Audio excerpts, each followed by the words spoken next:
देश आज अपना 17वां गणतंत्र दिवस मना रहा है। दिल्ली में राजपथ पर राष्ट्रपति रामनाथ कोविंद तिरंगा फहराया और परेड की सलामी ली। इस दौरान राजपथ पर सेना के शौर्य का नजारा देखते ही बन रहा था। गणतंत्र दिवस पर बतौर मुख्य अतिथि साउथ अफ्रीका के राष्ट्रपति साइरिल रामाफोसा मौजूद रहे। वहीं गणतंत्र दिवस के मौके पर राजपथ पर निकली झांकियों में पूरे भारत की संस्कृति की झलक देखने को मिली। समारोह के अंत में पीएम मोदी ने राजपथ पर मौजूद लोगों का अभिवादन किया।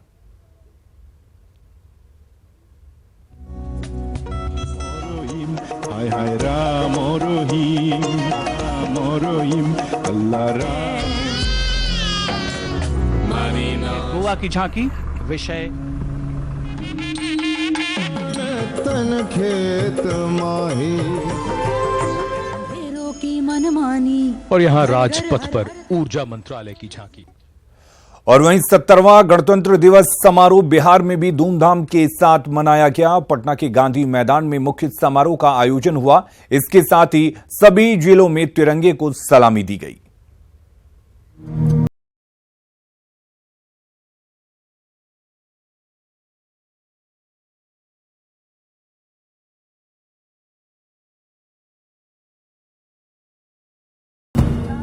देश की आन बान और शान का प्रतीक गणतंत्र दिवस बिहार में बड़े ही धूमधाम से मनाया गया। मुख्य समारोह राजधानी पटना के गांधी मैदान में आयोजित हुआ, जहां राज्यपाल लालजी टंडन ने तिरंगा लहराया और परेड की सलामी ली। कार्यक्रम के मुख्य अतिथि मुख्यमंत्री नीतीश कुमार रहे। इस मौके पर मंत्रियों और विधायकों के साथ ही बड़ी संख्या में लोग मौजूद रहे। राज्य में विकास की रणनीति समावेशी, न्यायोचित और सतत होने के साथ साथ आर्थिक प्रगति और पर आधारित है। बिहार को देश के विकसित राज्यों की श्रेणी में लाने के निमित्त सुशासन के कार्यक्रम संपूर्ण राज्य में लागू किए जा रहे हैं। बिहार में कानून का राज स्थापित करना राज्य सरकार की सर्वोच्च प्राथमिकता है। वहीं गणतंत्र दिवस पर गांधी मैदान में रंगारंग झांकियों का प्रदर्शन हुआ। सरकार के कई विभागों की शानदार झांकी ने सभी का मन मोह लिया। उचित मार्गदर्शन में पौष्टिक एवं स्वस्थ खान पान की सेवाएं प्रदान कर रही हैं। एकत्रित करते हुए दिखाया गया है। कृषि विभाग द्वारा प्रस्तुत झांकी के आगे इससे पहले सीएम नीतीश कुमार ने मुख्यमंत्री आवास पर झंडोत्तोलन किया, राज्य के लोगों को गणतंत्र दिवस की शुभकामनाएं दी और बच्चों को जलेबी भी खिलाई।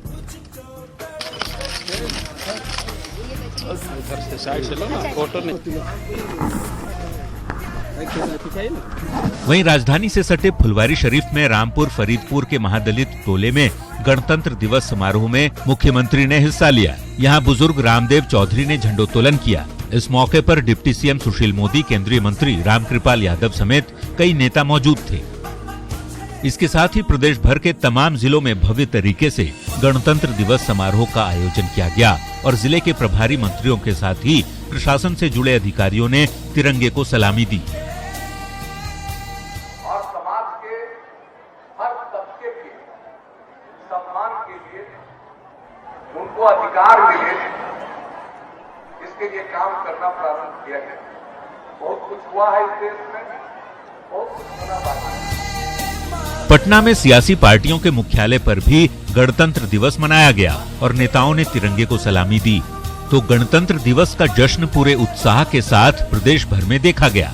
आमो खास सभी देश के इस महापर्व को मना रहे हैं। उम्मीद है आने वाले साल में हमारे गणतंत्र की ताकत और बढ़ेगी और जय हिंद का नारा पूरी दुनिया में गूंजेगा। Bureau report, news 18। और गणतंत्र दिवस के मौके पर पटना में बिहार विधानसभा परिसर में स्पीकर विजय चौधरी ने तिरंगा फहराया, जबकि बिहार विधान परिषद में सभापति हारून रशीद ने झंडों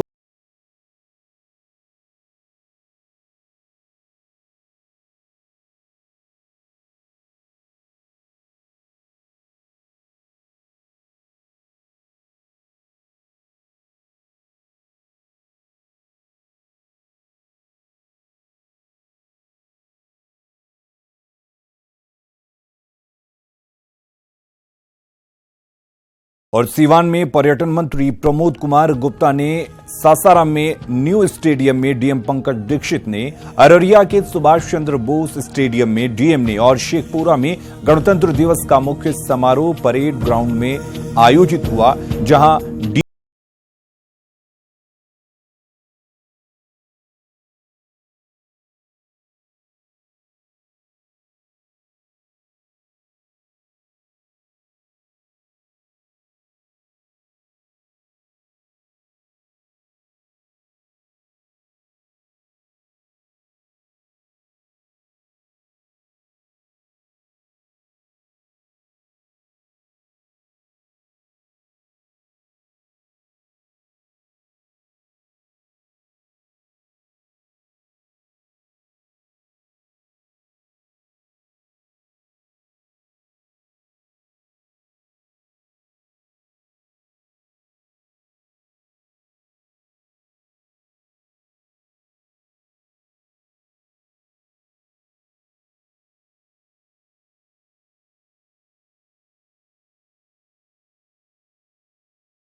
जारी उठापटक की जो आजकल खुलकर सामने आ गई। पार्टी में हाशिए पर चल रहे तेजप्रताप यादव तब और भड़क गए जब पार्टी दफ्तर पहुंचने पर उन्होंने ताला लटका देखा।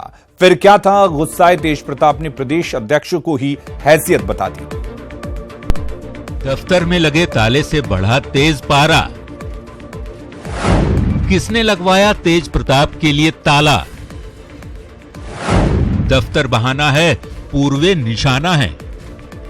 पार्टी के लिए ठीक नहीं है, अब पूर्वे जी के लिए भी ठीक नहीं है। पार्टी में अगर रहना चाहते हैं तो सबको लेकर के चलना होगा। आखिर तेज प्रताप यादव रामचंद्र पूर्वे से क्यों खफा हैं? क्यों अपनी ही पार्टी के प्रदेश अध्यक्ष को हैसियत दिखा रहे हैं?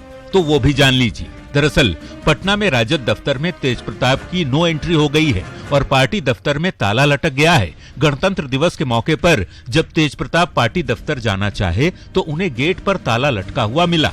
करीब आधे घंटे तक तेज प्रताप इंतजार करते रहे और फिर दफ्तर के पुराने कर्मचारी को फोन कर ताला खुलवाया। लेकिन इस बात की टीस तेज को इतनी लगी कि सीधे तौर पर पार्टी प्रदेश अध्यक्ष के खिलाफ मोर्चा खोल दिया। हम अभी आए तो मदन जी हैं, काफ़ी सालों से हैं, हम जब बच्चे थे तब से ही मेहनत कर रहे हैं यहाँ पे। तब इनको हमने फ़ोन किया, तब ये आए दौड़ करके आकर के दरवाज़ा खुला। बोले दरवाज़ा आज के दिन क्यों बंद है? तो उन्होंने बोला कि प्रदेश अध्यक्ष पूर्वे जी मना किए। पार्टी दफ्तर में आपको खोल के रखना है, अपना क्यों पार्टी दफ्तर बंद रहेगा? गरीब गुरबा आते हैं, लोग मिलते हैं। तेज प्रताप कह रहे हैं कि पार्टी के बड़े नेता उनके जनता दरबार से इतने बौखला गए हैं कि तेज की मौजूदगी में ही उन्हें डर लग रहा है। ऐसे हालात के लिए तेज ने रामचंद्र पूर्वे को जिम्मेदार ठहराया और चेतावनी भी दे डाली। हमारे जनता दरबार को भी टारगेट बनाया गया है क्योंकि वो लोग जनता दरबार नहीं लगाते हैं। घबराहट में, बिल्कुल घबराहट में है। उनको लग रहा है कि तेज प्रताप यंग ब्लड ये लोग आ जाएगा, तेजस्वी आ जाएगा तो ये लोग का पत्ता साफ हो जाएगा। पार्टी के लिए ठीक नहीं है, अब पूर्वे जी के लिए भी ठीक नहीं है। पूर्वे जी अगर रहें तो पार्टी में अगर रहना चाहते हैं तो सबको लेकर के चलना होगा। रामचंद्र पूर्वे के लिए तेज संदेश ये है कि पार्टी में रहना है तो सबको साथ लेकर चलें, मनमानी ना करें। तेज प्रताप ने अपने भाई तेजस्वी से ऐसे हालात पर दखल देने और कार्रवाई की भी मांग की है। इस पर तेजस्वी जी को बहुत कड़ा से कड़ा एक्शन लेना चाहिए। आप बात करेंगे उनसे कि इस तरह से? एकदम बात करेंगे, क्यों नहीं बात करेंगे। न्यूज 18 के कैमरे पर तेज प्रताप ने खुलकर अपनी भड़ास निकाली। वैसे आरजेडी दफ्तर में ताला लगना कोई बड़ी बात नहीं, लेकिन उससे भी बड़ी बात ये कि तेज प्रताप को वाकई टारगेट किया गया है। तेज प्रताप इस बात को बखूबी भांप गए हैं, तभी तो उनके निशाने पर रामचंद्र पूर्वे हैं। लेकिन सवाल ये है कि क्या वाकई तेज प्रताप को रोकने की कोई साजिश चल रही है? अगर हाँ, तो क्या इसके पीछे केवल पार्टी के प्रदेश अध्यक्ष पूर्वे हैं या फिर कोई और? न्यूज 18 के लिए पटना से अमित सिंह की रिपोर्ट। सवर्ण आरक्षण का विरोध करना आरजेडी को महंगा पड़ सकता है। बिहार के सवर्ण वोटर्स आरजेडी को चुनाव में मजा चखाने की तैयारी में हैं। हालांकि पार्टी के सवर्ण नेता डैमेज कंट्रोल करने में जुट गए हैं। देखिए ये रिपोर्ट। राज्यसभा में कम्युनिकेट ठीक नहीं हुआ, क्या हुआ, वहां लोग खिलाफ में मत डाल दिए, वो गलत हुआ। राजनीति में आइसोलेशन नहीं होना चाहिए। समाजवादी पार्टी ने बोल भूक करके समर्थन कर दिया वोट में, फिर बसपा ने कर दिया, कांग्रेस ने, मतलब केवल आइसोलेशन में राजद चला गया राज्यसभा में। रघुवंश प्रसाद सिंह का ये बयान सिर्फ आरजेडी नेता का बयान भर नहीं है, बल्कि पार्टी का एक मजबूत सवर्ण नेता का भी दर्द है, जिसे इस बात का बखूबी अंदाजा हो गया है कि आने वाले लोकसभा और विधानसभा चुनाव में उनकी पार्टी को सवर्णों का वोट मिलना बहुत मुश्किल है। दरअसल राज्यसभा में आरजेडी ने सवर्ण आरक्षण का खुलकर विरोध किया था, जिसे लेकर बिहार के गांव-गांव में आरजेडी के खिलाफ सवर्ण बेहद नाराज हैं। जानकार भी मानते हैं कि आरजेडी ने राज्यसभा में सवर्ण आरक्षण का विरोध कर बड़ा जोखिम ले लिया है। अभी जो ये विरोध कर दिया राज्यसभा में, ये एक बहुत बड़ा इशू बन गया। इसी टैग को इन लोगों को हटाना होगा और ये इसको बताना होगा अपने मतदाताओं को कि नहीं, हम आपके साथ हैं। ये भूलवश हो गया क्योंकि हमारे 2014 के मैनिफेस्टो में है सवर्णों को आरक्षण दिया जाए। इसी को समझाने के लिए, इसी के यही परेशानी का सबब है बड़े नेताओं का आरजेडी के लिए। दरअसल आरजेडी को ये लग रहा है कि सवर्ण समुदाय का विरोध कर पार्टी के साथ साथ महागठबंधन को भी नुकसान पहुंच सकता है। यही वजह है कि पार्टी के सवर्ण नेता अब डैमेज कंट्रोल में जुट गए हैं। इस पर परामर्श हुआ और बाद में तो सब लोगों ने उसी को सपोर्ट किया है कि ठीक बात है, खिलाफ नहीं करना है। लोग समझ रहे हैं, किसी को नहीं, बार बार तो लोग बोल रहे हैं कि हम उनके खिलाफ नहीं है, उनके खिलाफ नहीं है, अपना हक मांगते हैं। तो इसलिए अब लोग धीरे धीरे समझ रहे हैं कि हम लोग पार्टी के खिलाफ। रघुवंश प्रसाद सिंह ने सवर्ण आरक्षण के विरोध को चूक करार दिया। वहीं आरजेडी के यू टर्न और कंफ्यूजन की स्थिति पर एनडीए के नेता तंज कस रहे हैं। माननीय रघुवंश बाबू चुनाव, शिवानंद तिवारी जी, जगता बाबू, जब चुनावी मैदान में जाइएगा तो 18 से 25 वर्ष का नौजवान गांव में पकड़ेगा, न आपके सम्मान देखेगा, न आपके ऐतिहासिक पृष्ठभूमि देखेगा, सवाल भी खड़ा करेगा और ईवीएम पर जब दबाएगा ना, तब आपको लगेगा कि होटवार जेल के घन चक्कर में पड़ गए। 90 के दशक में लालू ने सवर्णों के खिलाफ जो आग उगला था, उसे सवर्ण आज भी भुला नहीं पाए हैं। ऐसे में सवर्ण आरक्षण का विरोध आरजेडी के लिए एक तो करेला, दूसरा नीम चढ़ा के समान हो गया है। न्यूज़ 18 के लिए पटना से अमित कुमार सिंह की रिपोर्ट। चुनाव की उल्टी गिनती शुरू हो चुकी है। पूरा देश एक बार फिर अगले मुखिया को चुनने के मूड में है। सर्वे का दौर चल पड़ा है, लेकिन हमारा सर्वे बाकी सर्वे से बिल्कुल अलग है। देखिए कैसे इस रिपोर्ट में।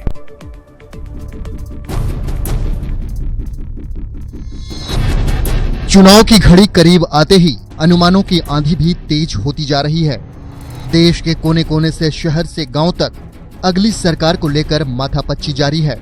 कहीं आगामी सरकार बनने और बिगड़ने की बात हो रही है, तो कहीं सीटों के नफा नुकसान के कयास लगाए जा रहे हैं। लेकिन फर्स्ट पोस्ट और IPSOS के साथ न्यूज़ 18 का ये सर्वे आगामी सरकार को लेकर नहीं है। ओपिनियन पोल सर्वे नहीं कह सकते, यह एक ट्रस्ट सर्वे है। ओपिनियन पोल में आप ये देखेंगे कि लोगों की वोटिंग बिहेवियर कैसी होती है, वो जानने की कोशिश करते हैं। लोग किस पार्टी को वोट करेंगे,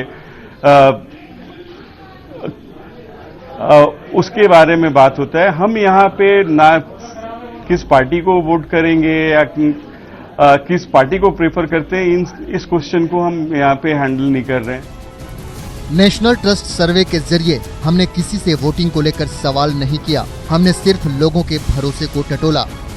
मसलन क्या है 2019 के चुनाव में सबसे बड़ा मुद्दा, किसमें है देश में बड़े बदलाव करने की क्षमता, सबसे भरोसेमंद राजनेता कौन है, प्रधानमंत्री को लेकर कौन है जनता की पहली पसंद।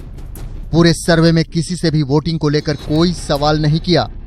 हम ये ट्रस्ट के बारे में बात करेंगे, कौन सी पार्टी को ट्रस्ट करते हैं, किस इशू को हैंडल करने के लिए किस पार्टी को हम ट्रस्ट करते हैं, उस पे ये सर्वे है।